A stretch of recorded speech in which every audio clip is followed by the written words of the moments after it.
Party के अन्य साथीगण, पत्रकार छायाकार बंधुओं, आप सभी का बहुत बहुत यहाँ पहुँचने पर स्वागत, अभिनंदन। आज पूरे देश में पत्रकार वार्ता के माध्यम से मनरेगा बचाओ अभियान की जो शुरुआत हुई है, उस सिलसिले में हम आप सभी आपस में इकट्ठे हुए हैं।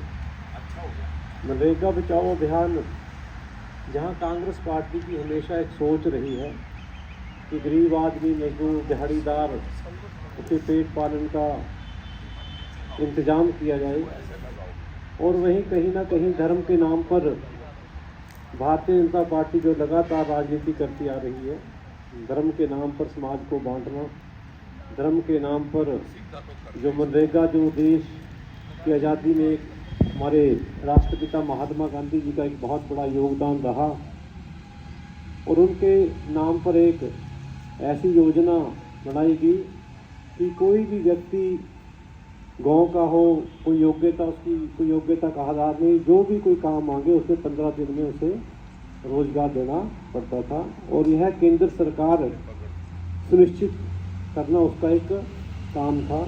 लेकिन कहीं ना कहीं इस योजना का नाम बदलकर जी राम जी योजना बनाकर, कि कहीं इसके राम जी, जो हम सभी भगवान राम को मानने वाले हैं, कहीं ना कहीं इसका नाम इसलिए बदला गया कि कोई धर्म, जैसे धर्म की राजनीति करते हैं कि कोई इसके खिलाफ ना बोले।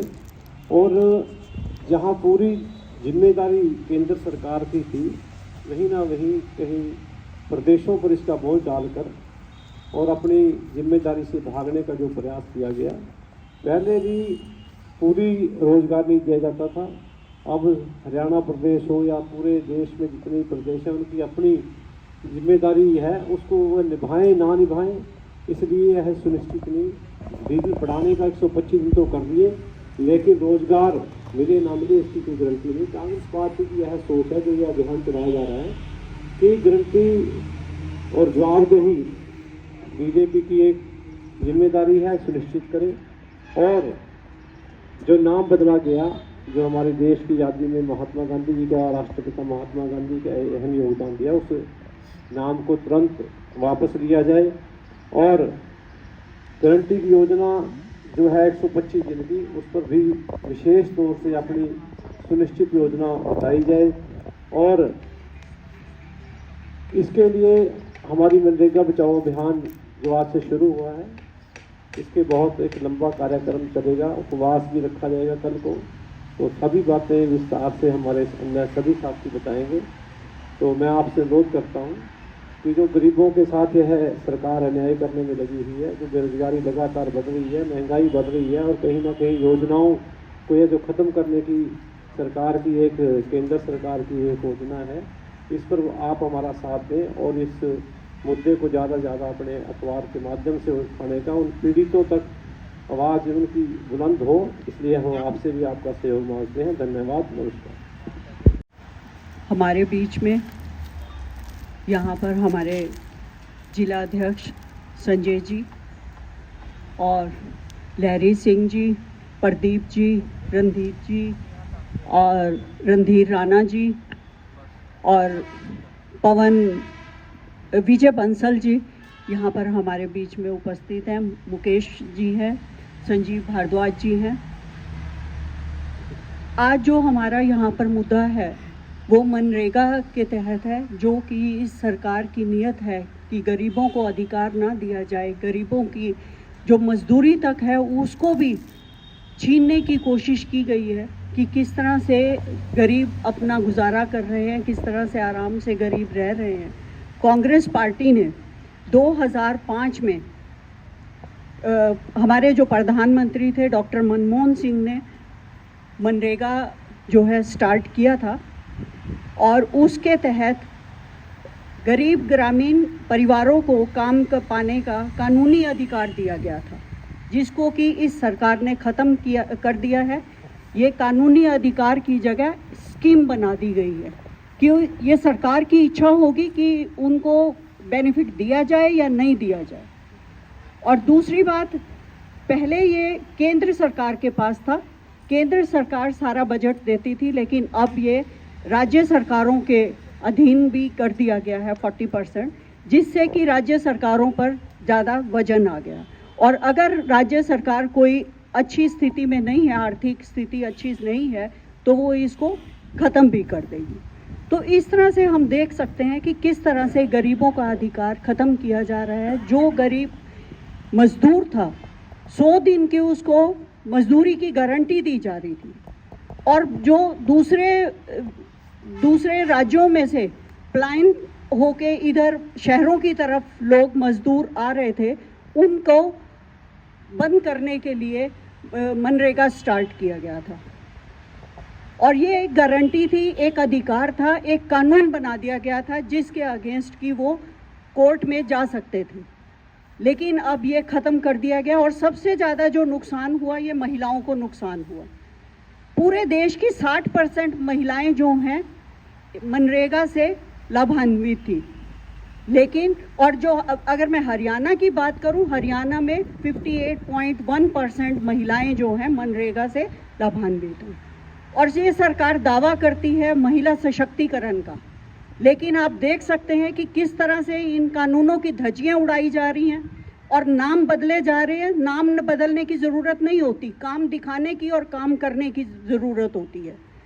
अब जैसे कि हमारा जब कोरोना का टाइम आया, कोरोना में हर व्यक्ति अपने अपने गांव में चले गए थे, जो बाहर आए हुए थे काम करने के लिए।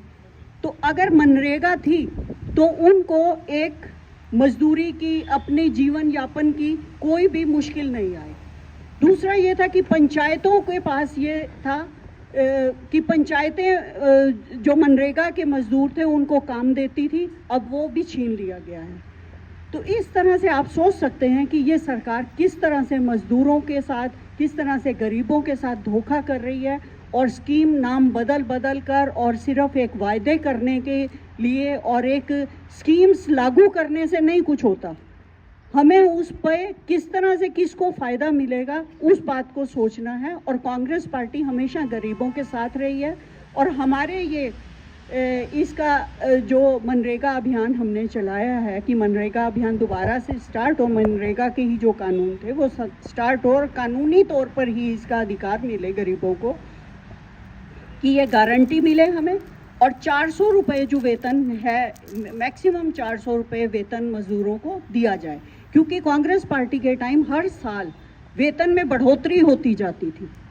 तो अब इन लोगों की मंशा जो है, बीजेपी सरकार की मंशा ये है कि हमें पैसा ना देना पड़े और गरीबों को दबाए जाओ, और जो अमीर हैं उनको आगे बढ़ाए जाओ। और इस तरह से देख लेना कि समाज में किस तरह से अंतर आ जाएगा और किस तरह से ये होगा। इसीलिए कांग्रेस पार्टी इसके साथ है, और ये कानून हम वापस करवा के रहेंगे। जिस तरह से कृषि कानून इनको वापस करने पड़े, ये कानून भी जो है वापस किया जाएगा। बहुत बहुत धन्यवाद। जनवरी से 25 फरवरी तक ये प्रोग्राम चलेंगे हमारे। तो 10 तारीख को जैसे कि प्रेस कॉन्फ्रेंस थी, उसके बाद 11 तारीख को उपवास होगा। यहाँ पर हम पंचकुला में ही चरखा चौक पे 11 बजे से 4 बजे तक सभी लोग जो हमारे हैं वो उपवास रखेंगे यहाँ पर। और उसके बाद 12 से 29 जनवरी तक पंचायती स्तर पर जनसंपर्क किया जाएगा। उसके बाद 30 जनवरी को वार्ड स्तर पर शांतिपूर्ण धरना दिया जाएगा, और 1 जनवरी से 6 फरवरी तक जिला स्तरीय मनरेगा योजना लाने के लिए कार्य किया जाएगा। 7 से 15 फरवरी तक राज्य स्तरीय और विधानसभा वाइज, और 16 से 25 फरवरी तक क्षेत्रीय AICC की रैलियां होंगी। इस तरह से ये हमारा प्रोग्राम जो है आगे तक बढ़ता रहेगा, और तब तक हम नहीं रुकेंगे, शांतिपूर्वक इस मुद्दे को उठाएंगे और मनरेगा को दोबारा से लेकर आएंगे। बहुत बहुत धन्यवाद। लोहड़ी की, मकर संक्रांति की, और हमारे मैडम जो हमारी प्रदेश की महिला की अध्यक्ष हैं, और मनरेगा अभियान जो है, ये मनरेगा बचाओ अभियान, उसकी हमारे AICC से और PCC से इन ज़िले के पंचकुला की प्रभारी नियुक्त की हैं। सुधा जी हमारे बीच में, विजय बंसल जी पूर्व चेयरमैन, हमारा छोटा भाई SC जिला के अध्यक्ष मुकेश सिरसवाल जी, हमारे पूर्व विधायक प्रदीप चौधरी जी, आदरणीय रणधीर राणा जी जो हमारे जिले के कोऑर्डिनेटर हैं, और हमारे अंकल जी चौधरी लहरी सिंह जी पूर्व विधायक, और हमारे प्रदेश के मीडिया इंचार्ज संजीव भारद्वाज जी हमारे बड़े भाई, और हमारे कांग्रेस के जो साथी यहाँ बैठे हैं, मैं सभी का आपका इस प्रेस कॉन्फ्रेंस में धन्यवाद करता हूँ, स्वागत करता हूँ। आज प्रेस कॉन्फ्रेंस बुलाने का मुख्य उद्देश्य, अभी कुछ दिनों पहले बीजेपी सरकार ने जो ये मनरेगा की एक स्कीम थी, एक गरीब आदमी को अपने घर बैठे रोजगार मिल जाता था, उस स्कीम को जो है इन्होंने, इसका नाम तो बदला ही है, नाम के साथ साथ जो है इसकी सारे सिस्टम को जो है इन्होंने उल्ट पुल्ट कर दिया। इनकी एक सोच है भी किसी को भी कि कोई रोजगार ना मिले, ना देना पड़े, और जैसी इन्होंने इसमें शर्तें लागू की हैं उसके हिसाब से तो ऐसा लगता है भी हमें नहीं लगता भी किसी भी गरीब की हरियाणा के प्रदेश अध्यक्ष मैडम सुधा भारद्वाज जी, जिला के अध्यक्ष संजय चौहान जी, मेरे बड़े भाई संजीव सिंह राणा जी, प्रदेश के प्रवक्ता मीडिया इंचार्ज हमारे संजीव भारद्वाज जी, मुकेश सिरसवाल जी, सभी पत्रकार छायाकार बंधुओं और हमारी पार्टी के जो वरिष्ठ नेता इस प्रेस वार्ता में शामिल हैं, उनका भी स्वागत। आज सबसे पहले तो मैं आपको विश्व हिंदी दिवस पे सभी साथियों को बधाई देना चाहता हूँ। आज बड़ा मतलब मनमोहन सिंह जी ने शुरू किया था, हमारी कांग्रेस सरकार ने शुरू किया था, क्योंकि कांग्रेस सरकार ने बहुत काम किए 2005 में। उनमें से एक मनरेगा जो मेरे साथियों ने पहले आपको डिटेल में बताया, मैं उसको रिपीट तो नहीं करूँगा। 2005 में ये गरीबों को, लोगों को रोजगार देने के लिए एक बहुत बड़ा कानून बनाया था। इस कानून के तहत हमारे भाई दलवीर जी भी हमारे बीच आए। 100 आज तक कैलकुलेट किया है 180 करोड़ वर्किंग डे रहे हैं, लोगों को रोजगार मिला है। और इसी तरह से पूरे गांव में, जैसा संजय जी बोल रहे थे, नालियों का, सड़कों का, धर्मशालाओं का, तालाबों का मनरेगा के थ्रू जो काम हुए हैं वो 11 करोड़ के लगभग हुए। तो ये इतना बड़ा, पहले इन्होंने, मैं वैसे ये विषय नहीं उसको भी जोड़ना चाहता हूँ, राजीव गांधी बीमा योजना बनाई थी और गरीब आदमी को एक्सीडेंट में, दुर्घटना में लाख रुपये मिलता, पर उसको बंद किया कोरोना में। अब इस योजना को भी इनका बंद करने की योजना, जैसे मेरे साथियों ने बताया, सरकार तो पहले ही कर रही है, 40% कहाँ से देंगे, उनको तो बहाना मिल जाएगा। और नाम महात्मा गांधी, तो गाँव का पहले ही उनका यही उद्देश्य था कि गाँव को मजबूत किया जाए, पंचायतों को स्वराज्य उनका उद्देश्य था। तो ये सारी बातें देखते हुए कांग्रेस ने जैसे TRT एक्ट बनाया, चाहे फूड का एक्ट बनाया था, सबके लिए खाना जरूरी, तो उन चीज़ों ये लोग उन धीरे धीरे सभी जो जन कल्याण योजनाएं खत्म करते जा रहे हैं। पर कांग्रेस ने, राहुल गांधी जी ने और उनकी सारी टीम ने ये निर्णय लिया है पूरे देश में इसका विरोध करेंगे।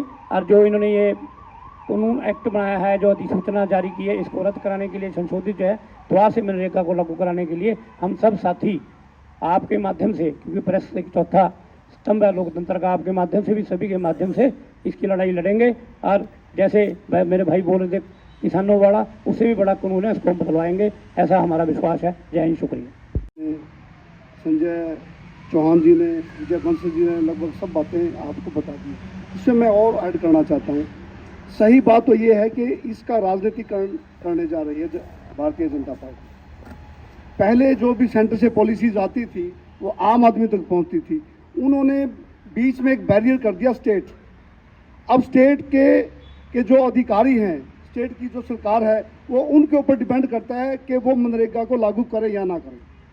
जब कभी कोई व्यक्ति, गरीब आदमी मनरेगा में अपना नाम रजिस्टर्ड करवाता था तो उसको 15 दिन के अंदर रोजगार देना पड़ता था। वो रोजगार 1 साल में 100 दिन के लिए वो गारंटी रोजगार को मिलती थी। लेकिन अब चूंकि स्टेट गवर्नमेंट, उसके बीच में बैरियर होगी आम आदमी के और सेंट्रल गवर्नमेंट के बीच में, ये डिपेंड करता है स्टेट गवर्नमेंट के लोगों के ऊपर, वो उस व्यक्ति को रोजगार दे या ना दे। तो मैं केवल इतना ही कहना चाहता हूँ कि ये जो विधेयक है भारतीय जनता पार्टी को वो वापस लेना चाहिए, और कांग्रेस का ये अभियान जो आज सभी जिलों में प्रेस के माध्यम से शुरू किया है, ये अभियान 25 फरवरी तक ऐसे ही चलता रहेगा और सब कांग्रेस जन इसमें बढ़ चढ़ कर भाग लेंगे। ये मैं भी आप पत्रकार साथियों को आश्वस्त करता हूँ। आप आए, आपने समय निकाला। इस स्टेट के महिला विंग के प्रधान उषा भारद्वाज जी, प्रदीप जी, गोयल साहब, सूरज मुकेश जी और हमारे प्रधान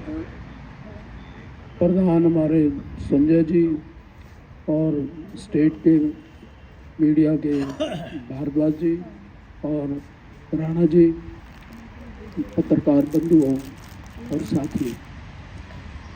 असल बात ये है, बाकी बात तो जो कुछ है वो आपकी समझ में आ गई और आप के ऊपर हमें पूरा भरोसा है कि ये इसको आप सीरियसली लेंगे। असली बात क्या है कि महात्मा गांधी का नाम खत्म करना चाह रहे इस सरकार ने। क्यों करना चाह रहे? क्योंकि वो गॉडसे को वो जो है ना सम्मानित कर रहे हैं, जिसने महात्मा गांधी की हत्या की थी। और उनके नाम से अगर ये ऐसी जो ना योजना चालू की थी, वो इसलिए की थी कि एक तो वो राष्ट्रपिता थे और वो महात्मा गांधी जी का एक मैं उदाहरण देना चाहता हूँ। वो उन्होंने ये कहा, किसी गांव में गए वो उड़ीसा के किसी गांव में, और वहाँ कहने लगे मैंने इस झोंपड़ी में जाना है, इस कच्चे घर में जाना है। तो बाहर एक नौजवान खड़ा था। उस नौजवान ने कहा कि आप मेरे घर के अंदर एंटर नहीं कर सकते। उन्होंने पूरा जोर लगाया, उसने भी पूरा जोर लगाया। जब उसने वो माने नहीं महात्मा जी, तो वो लड़का रोने लग गया, कहने लगा कि मैंने ऐसा क्या कह दिया तू रो रहा है। फिर उसने कहा कि मेरी माँ बाहर गई है, घर से बाहर, और हमारे पास एक ही साड़ी है, मेरी माँ वो पहन के गई है, मेरी बहन अंदर नंगी बैठी है, और वो जब मेरी माँ आएगी फिर वो जो है ना बाहर जाएगी उसी साड़ी को पहन के। वो इतना टच किया महात्मा गांधी के दिल को कि उन्होंने उसी टाइम से एक लंगोटी और धोती में अपना गुजारा किया सारे जीवन। ये महात्मा गांधी जो वो थे जिन्होंने देश का आज़ादी के लिए कुर्बानी दी और सारा सब कुछ। और वो उस समय आज़ादी की जब लड़ाई चल रही थी, तो आज की जो सरकार है इनमें से कोई भी आदमी आज़ादी की लड़ाई में शामिल नहीं था। वो देश की भावनाओं से महात्मा गांधी जी ने तो सारे जीवन जो ना मतलब पर्यंत ये करके दिखाया।